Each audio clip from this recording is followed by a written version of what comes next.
يا أيها الناس اتقوا ربكم الذي خلقكم من نفس واحدة وخلق منها زوجها وبث منهما رجالا كثيرا ونساء واتقوا الله الذي تساءلون به والأرحام إن الله كان عليكم رقيبا۔ السلام علیکم ورحمۃ اللہ وبرکاتہ۔ ناظرین، نکاح اور طلاق کے مسائل کی محفل میں ہم آپ کا استقبال کرنے جا رہے ہیں۔ آج کی اس مجلس میں ہم جس موضوع پر بات کرنے جا رہے ہیں، ہمارا موضوع ہے ولیمے میں کیا کھانا بنایا جائے۔ اللہ کے رسول صلی اللہ علیہ وسلم کی سیرت کو اور آپ کے عمل کو ہم دیکھتے ہیں تو پتہ چلتا ہے کہ اللہ کے رسول صلی اللہ علیہ وسلم نے اپنے ولیمے کے اندر کھجور کا استعمال بھی کیا ہے، یعنی صرف کھجور پر بھی آپ نے اپنے ولیمہ کیا ہے۔ اور اللہ کے رسول صلی اللہ علیہ وسلم کے ولیمے میں صرف اور صرف ستو کا استعمال بھی ہوا ہے، جیسا کہ حضرت صفیہ رضی اللہ تعالی عنہا سے آپ نے نکاح فرمایا تو شب عروسی کے بعد صبح کے بعد اللہ کے رسول صلی اللہ علیہ وسلم نے دیکھا کہ آپ کے پاس کچھ بھی نہیں تھا، تو صحابہ کرام میں آپ نے اعلان کیا کہ میں ولیمہ کرنا چاہتا ہوں، جس کے پاس جو جو چیزیں ہیں وہ لے کر آ جائیں۔ تو صحابہ کرام نے کسی نے جو ہے کھجور لایا، کسی نے ستو لایا، کسی نے جو ہے گھی لایا، کسی نے جو لایا، اور سارے کے سارے صحابہ کرام نے اپنے اپنے پاس کھانا لا کر ایک دسترخوان پر ڈال دیا۔ پھر سارے کے سارے صحابہ کرام نے بیٹھ کر اس کو تناول فرمایا، یعنی صحابہ کرام نے کھا لیا، تو اس سے ولیمہ ہو گیا۔ تو اس سے پتہ یہ چلا کہ ہماری ولیمے کے اندر گوشت کا پکنا ہی ضروری نہیں ہے، بکرے کا کٹنا ہی ضروری نہیں ہے، اور چکن کا لانا ہی ضروری نہیں ہے۔ جو ہمارے پاس عمدہ کھانا ہو اس پر ولیمہ کیا جا سکتا ہے، اور ولیمے کے لیے پورے بستی والوں کو لانا بھی ضروری نہیں ہے۔ ولیمے کے لیے جتنے خاندان میں لوگ ہوتے ہیں ان سارے کے سارے خاندان والوں کو بلانا بھی ضروری نہیں ہے۔ مختصر سے مختصر جو احباب ہیں، اگر ان احباب کو آپ بلائیں اور جو آپ کے پاس میسر ہے وہ کھا کر جائیں تو آپ کو ولیمہ ہو جائے گا۔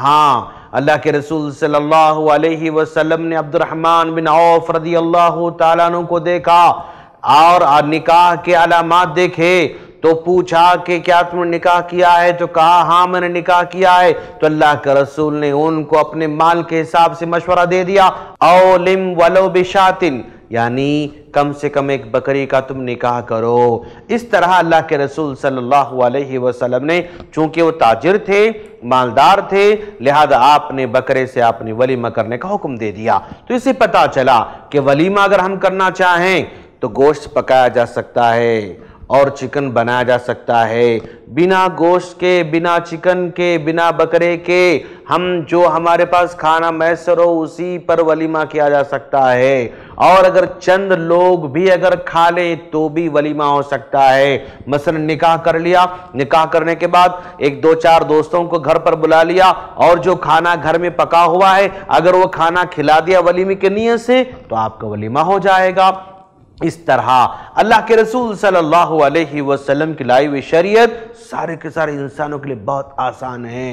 یہاں پر کسی بھی حکم پر عمل کرنے کے لیے انتہائی درجے کی خرچے کا مطالبہ نہیں کیا جاتا، بلکہ جتنا ہو سکے آسان سے آسان طریقہ سمجھا جاتا ہے۔ تو ولیمے میں کیا بنایا جا سکتا ہے؟ ہم کھجور بھی کھلا سکتے ہیں جیسا کہ اللہ کا رسول نے کھلایا، ستو سے بھی ہو سکتا ہے، جو سے بھی ہو سکتا ہے، گھی سے بھی ہو سکتا ہے، اور گوشت سے بھی ہمارا ولیمہ ہو سکتا ہے۔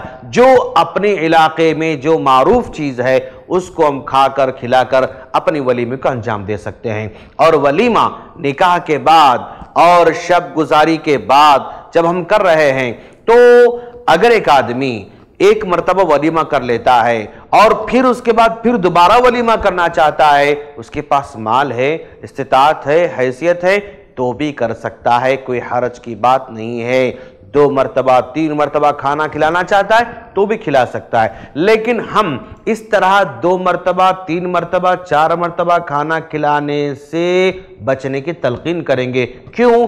اس لیے کہ اگر آپ 2 مرتبہ 3 مرتبہ کھلاتے جائیں گے تو آپ کو دیکھ کر دوسرے لوگ بھی آپ کی پیروی کرنا شروع کر دیں گے، اور دیکھا دیکھی پھر یہ معاشرے کا ٹرینڈ بن جائے گا، معاشرے کا کلچر بن جائے گا، اور پھر غریبوں پر یہ رسم اور یہ رواج، یہ طریقہ، یہ میتھڈ بڑا گراں گزرتا ہے، پھر غریب بچوں کا مسئلہ پیدا ہوتا ہے۔ اس لیے جتنا ہو سکے مالدار حضرات سے میری درخواست ہے کہ اپنی ولیمے کو کم سے کم تر کریں، مختصر سے مختصر کریں، چھوٹے فنکشن ہال میں کریں، سیدھے سادے انداز میں کریں، اور جو رقم جو ہے آپ ولیمے میں خرچ کرنا چاہتے ہیں، کاش اگر ہمارے مالدار حضرات 5 لاکھ کا ولیمہ کرنا چاہتا ہے 1 لاکھ میں ولیمہ کر لے، بقیہ 4 لاکھ کے ولیمے کے جو پیسے ہیں وہ غریب بچوں کے نکاح میں لگا دے، اور دوسرے بچوں اور غریب جو ہے نوجوانوں کے نکاح میں لگا دے، اور اعلان کرے کہ بھائی میں 10 لاکھ کا ولیمہ کرنا چاہتا تھا لیکن میں صرف 1 لاکھ کا ولیمہ کرنا چاہ رہا ہوں، بقیہ 9 لاکھ میں غریب بچوں کے نکاح میں لگاؤں گا، غریب نوجوانوں کے نکاح میں لگاؤں گا، یا غریب لوگوں کی جو ہے ترقی میں لگاؤں گا، غریب لوگوں کاروبار میں لگاؤں گا، بیواؤں کے اخراجات میں لگاؤں گا۔ اعلان کرے، کیونکہ اچھے کام بھی اعلان کر کے کیے جانا چاہیے، اس میں دکھاوا مقصد نہ ہو، اس میں تعریف مقصد نہ ہو، دوسروں کو ابھارنا مقصد ہو، دوسروں کو تلقین کرنا مقصد ہو، دوسروں کو بھی کار خیر میں لانا مقصد ہو۔ اگر یہ ہو تو کوئی پرابلم نہیں اور کوئی حرج کی بات نہیں۔ ہم اللہ سے دعا کرتے ہیں باری تعالیٰ تو ہم تمام کو شریعت کو آسان بنا کر پیش کرنے کی توفیق عطا فرما، آمین۔ السلام علیکم ورحمۃ اللہ وبرکاتہ۔ اور مزید ویڈیوز کو دیکھنے کے لیے آپ ہمارے یوٹیوب چینل کو سبسکرائب کریں۔ فجزاکم اللہ خیرا۔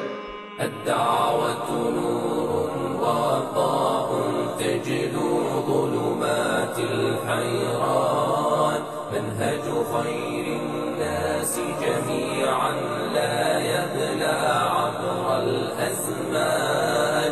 الدعوة نور وضاء تجلو ظلمات الحيران، منهج خير الناس جميعا